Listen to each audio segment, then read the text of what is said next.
Then Allah speaks again here, Ya Bunayya, Innaha in taku mithqala.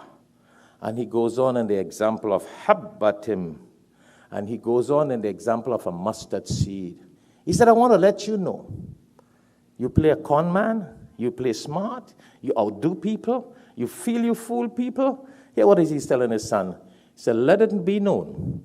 And hear what Allah is telling us through this medium here. Let it be known that if there is a mustard seed below a rock, below a big rock, yeah, Allah knows that seed where it is.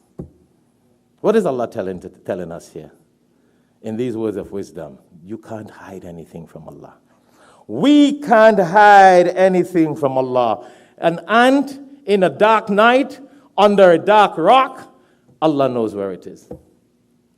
So all our deeds, that's why he's telling him that. What do you think this is about? You just read it? Oh, Luqman told his son, Allah told us that. Oh, Allah knows about a mustard seed under a big rock in the mountain. No, he's trying to tell us, listen, don't hide, you can't hide. You do all this crookery and fake and lie and whatever in the world. Allah knows everything. It's well computerized.